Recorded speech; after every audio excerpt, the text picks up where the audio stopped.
Bonjour et bienvenue dans l'épisode 3 de la saison 2 du podcast.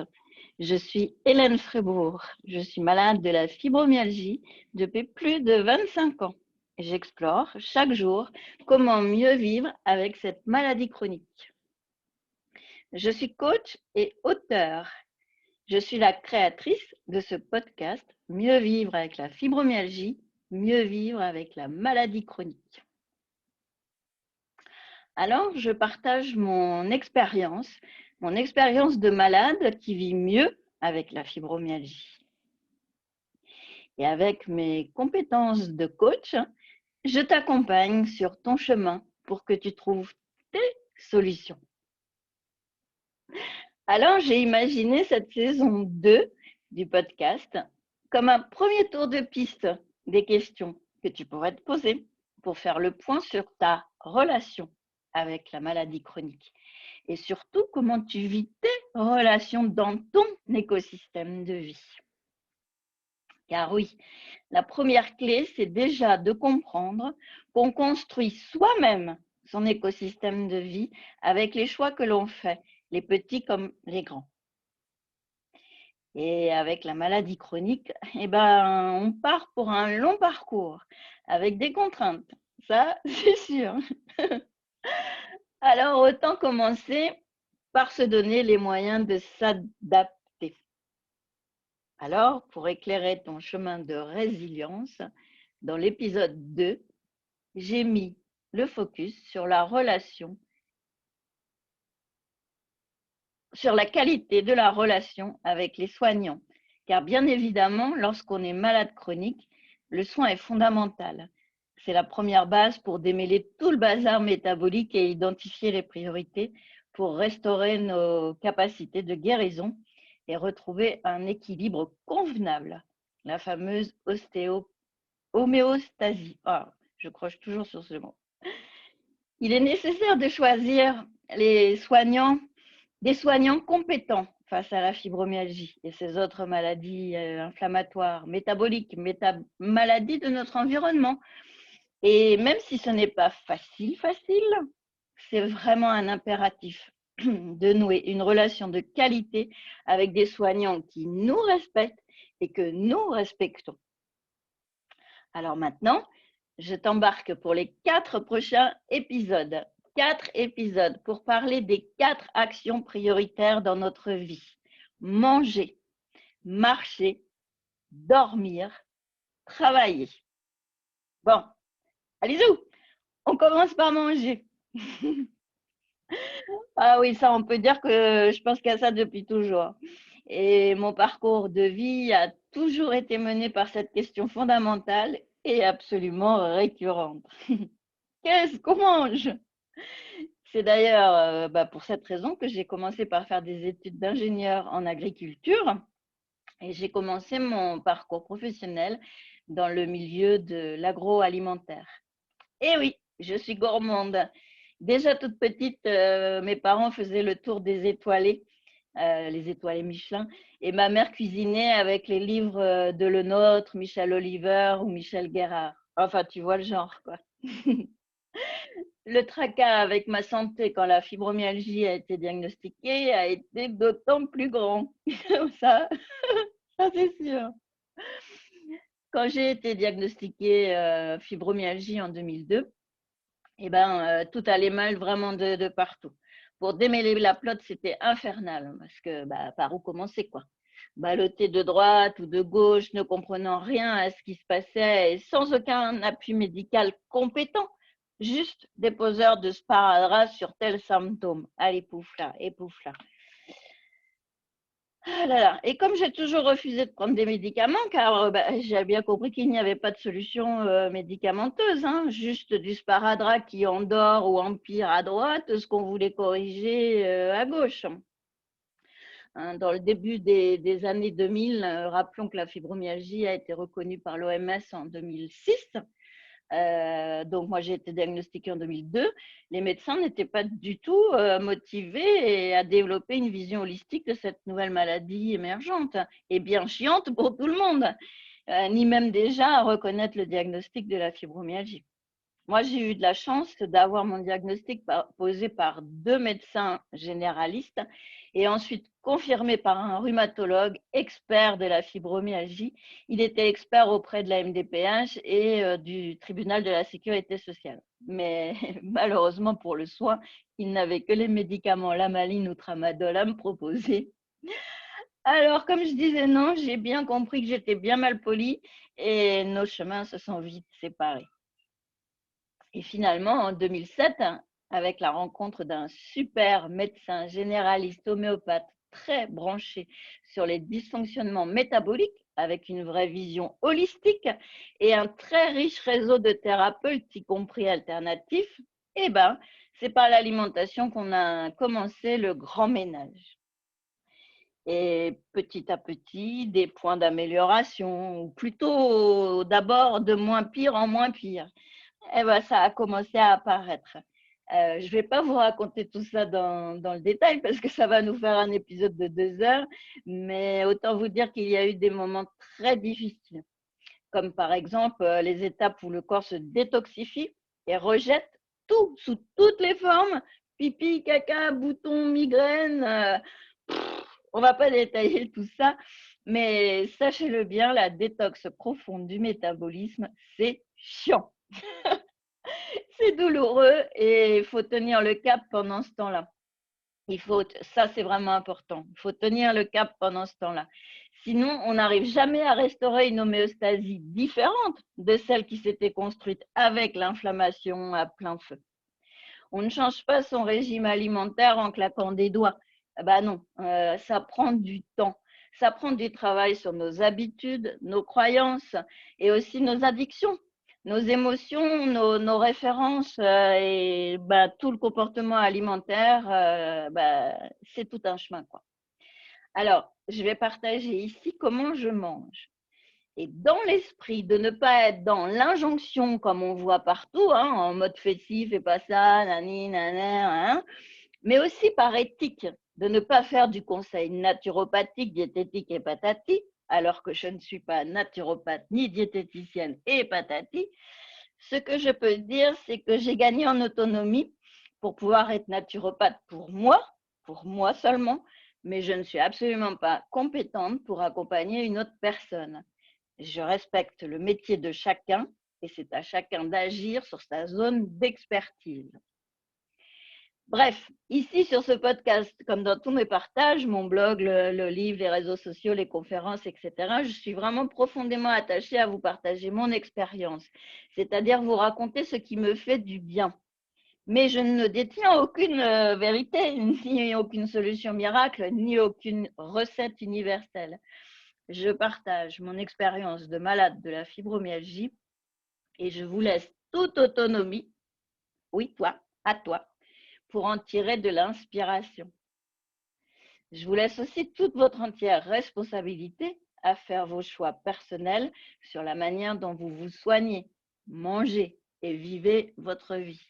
D'ailleurs, tu iras lire ma charte éthique en lien. J'ai mis le lien en bas de l'épisode, c'est sur mon blog et c'est vraiment très important.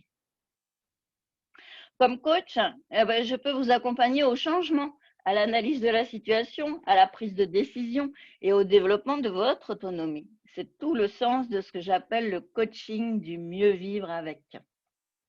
Et mon intention dans la rubrique manger sur mon blog et là maintenant dans cet épisode du podcast et puis dans d'autres dans les prochaines saisons, c'est de partager mon expérience en vous montrant ce que je mange et tout l'écosystème que je me suis construit pour me nourrir avec un objectif prioritaire, ma santé. Mon souhait est de vous transmettre des pistes de réflexion et aussi des pistes d'espoir, car très clairement, avec mon système alimentaire maintenant bien rodé, je vais beaucoup mieux. Ah oui, ça, je vais vraiment beaucoup mieux. Et la première clé, c'est l'alimentation. C'est clair, pour moi, il n'y a vraiment pas photo. Le changement alimentaire a été le gros morceau qui a retourné la spirale en positif. Et c'est ce qui a permis de restaurer petit à petit les capacités de mon métabolisme à retrouver un nouvel équilibre, cette fameuse homéostasie. Alors oui, je vais beaucoup mieux.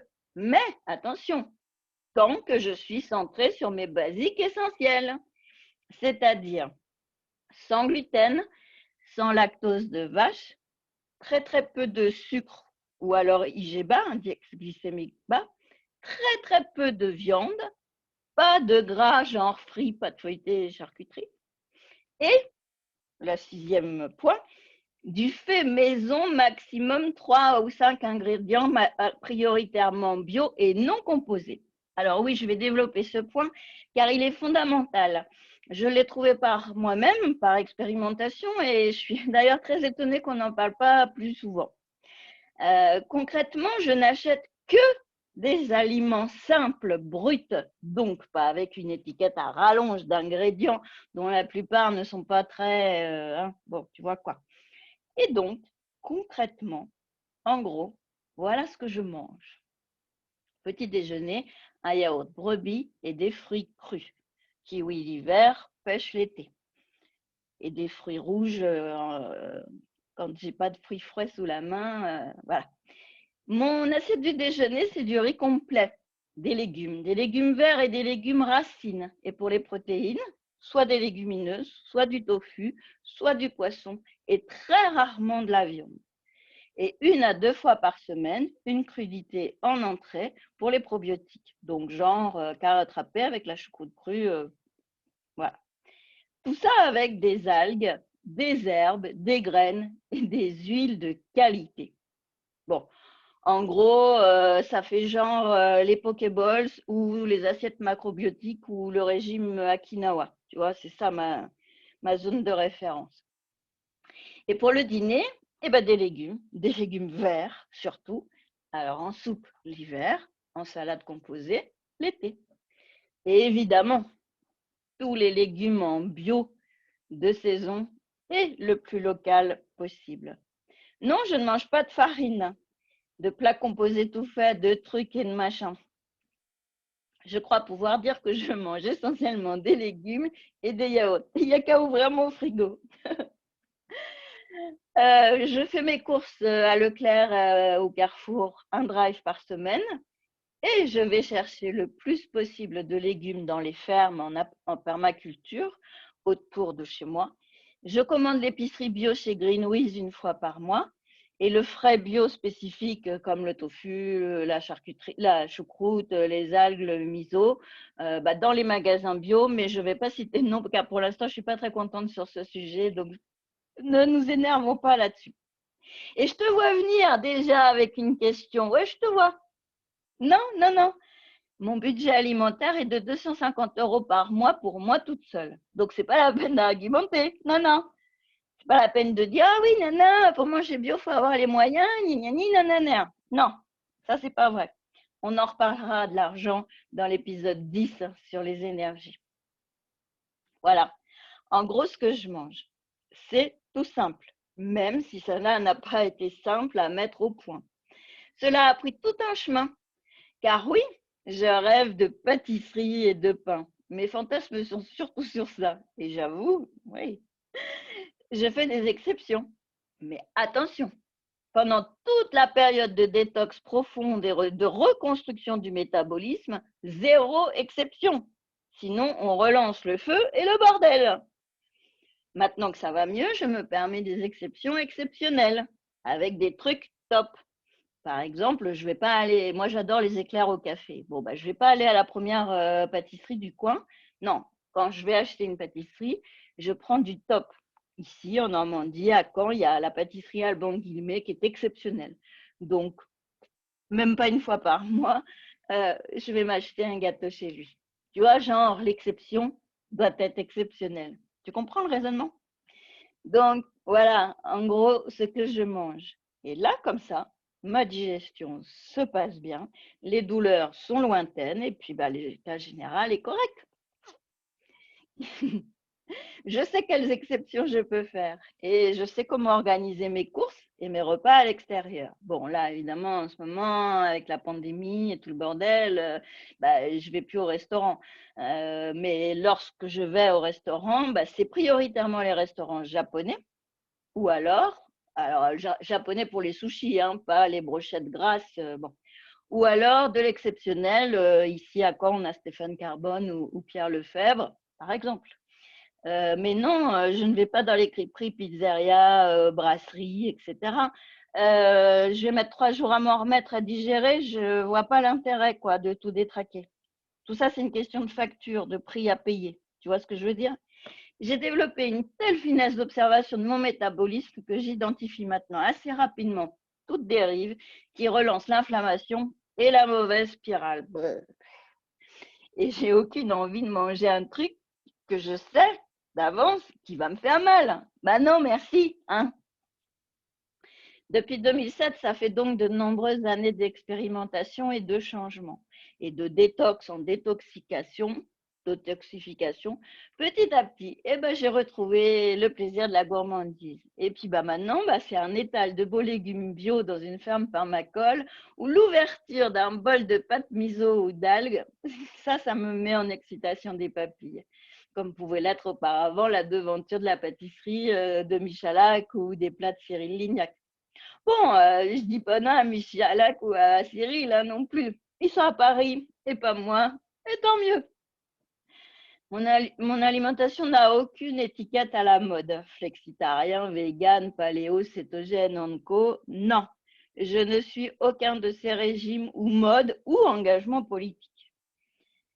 Sous les conseils de ce super médecin en 2007, mon inspiration a commencé par le régime hypotoxique des docteurs Joyeux et Signalé, conjugué avec les principes de la macrobiotique façon Okinawa et de l'énergétique chinoise, sans oublier les régimes de la zone bleue, tu sais, la zone où il y a des centenaires, avec l'importance du poisson, de l'huile de qualité et des légumes.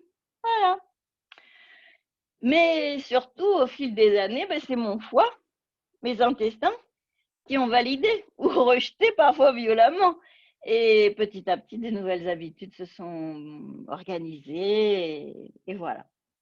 Depuis 2016, hein, soit une bonne dizaine d'années, hein, de 2007 à 2016, pour déconstruire mon mode alimentaire et en reconstruire un fiable. Mon métabolisme est maintenant stabilisé en mode tranquille, mon poids aussi.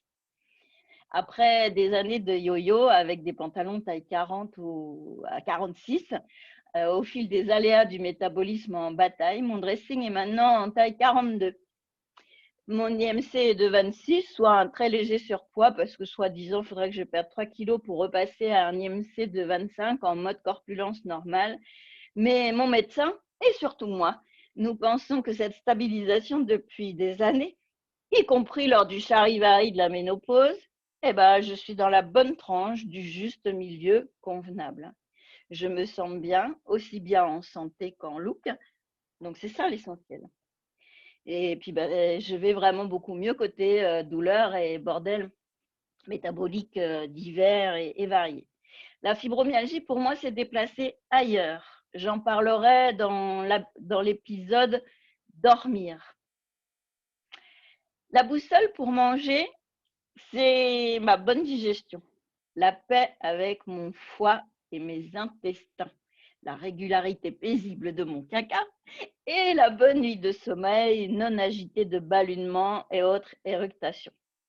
Bien sûr, la prise de sang semestrielle surveille tous les critères officiels et maintenant, comme une bonne élève, j'ai globalement 18 sur 20 à ma prise de sang. Tout est redevenu bien équilibré.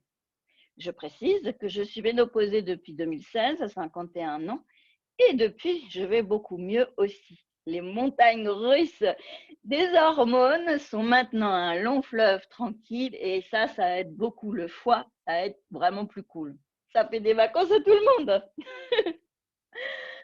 Bon, alors, tu imagines donc tout le chemin parcouru depuis mes 30 ans, où ça a commencé à partir en cacahuète de chaos général. Et c'est donc sur ce chemin que je t'emmène pour mieux vivre avec la maladie chronique. Voilà, je viens de témoigner comme malade et maintenant, comme coach, ce que je peux te dire, c'est que justement, le coaching peut t'accompagner pour faire ce chemin.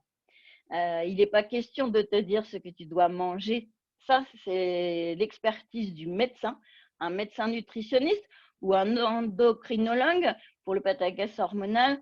C'est ce type de médecin qui est nécessaire pour démêler le bordel métabolique. Ensuite, un diététicien ou un naturopathe compétent pourra t'accompagner pour établir de nouvelles formes d'alimentation. Tu peux aussi consulter un expert en addictologie si tu as des addictions au sucre, à l'alcool, ça c'est indispensable. Eh oui, il y a des étapes. Et ce n'est pas en faisant n'importe quoi que le métabolisme inflammatoire va se réguler. Et puis surtout, ça ne va pas se faire en 5 minutes, voilà, en cliquant des doigts, quoi. Un jour, j'ai dit à une de mes coachées, en partage de mon expérience de malade, je lui ai dit que la suppression totale du gluten avait vraiment été l'élément déclencheur pour aller mieux. Et une semaine plus tard, à la séance suivante, elle me dit « Ah j'ai arrêté de manger des gâteaux, hein, puis du pain. Mais bon, j'ai toujours mal au ventre. Hein. Et puis de toute façon, c'est pas possible de manger sans pain. Il y a du gluten partout, on peut pas s'en passer, quoi. » Eh ben voilà. C'est pas en une semaine que ça va se régler. C'est pas en bloquant les possibles, en disant d'avance, non, c'est pas possible. Non, non. Si tu changes rien, il n'y a rien qui change. Hein. Bon.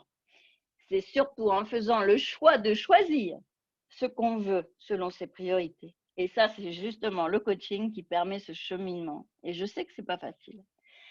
Enfin bref, ce que je veux te dire dans cet épisode et dans toute la saison de ce podcast, c'est toi qui fais tes choix de vie, les petits comme les grands, les choix qui entraînent des conséquences et produisent des effets négatifs ou positifs. Et l'effet cumulé en positif, la spirale virtueuse, c'est justement ça qui permet de mieux vivre avec la fibromyalgie, mieux vivre avec la maladie chronique. Et voilà. Alors, tu cumules du bordel ou tu cumules de l'énergie vertueuse? C'est tout, hein?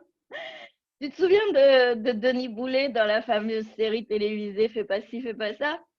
Quand il dit lâche tes complexes, ce que tu accumules, il faut que tu le décumules. Et ben voilà, c'est ça qui est important. Enfin bref, ce qui est important pour moi, c'est de contribuer à l'intelligence collective pour que chacun puisse être acteur de sa santé, pour que chacun puisse faire ses choix en toute autonomie pour être acteur de sa vie. Voilà, tout est là. Hein. Ce qui est important pour moi, c'est d'ouvrir le chemin avec des pistes de solutions. Des pistes, pas des solutions miracles, des pistes de solutions. J'ai imaginé cette saison 2 comme un premier tour de piste des questions que tu pourrais te poser pour faire le point sur ta maladie chronique, sur ta relation avec la maladie chronique et surtout comment tu vis tes relations dans ton écosystème de vie. Car la première clé, c'est déjà de comprendre qu'on construit soi-même son écosystème de vie avec les choix qu'on fait, les petits comme les grands. Et comme avec la maladie chronique, on part pour un long parcours avec des contraintes, ça c'est sûr, alors autant commencer par se donner les moyens de s'adapter. L'objectif de la saison 2 de ce podcast, c'est d'éclairer ton chemin avec 12 étapes pour identifier les points clés.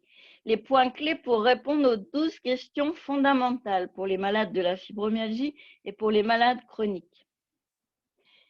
Sortir du brouillard, retrouver le soleil et les couleurs de la gourmandise de la vie. De la joie pour construire ton projet de vie sur le tapis magique du flow. Se relier à toi, se relier aux autres et se relier au vivant, à plus grand que toi.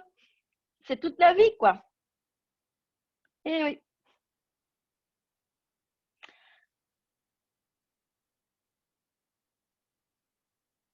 Alors, bon, le mot de la fin. Les mots de la fin pour cet épisode de la saison 2. Toi? Oui, toi. Toi, là, je te vois? Oui. Que fais-tu? Que fais-tu pour mieux vivre avec la fibromyalgie?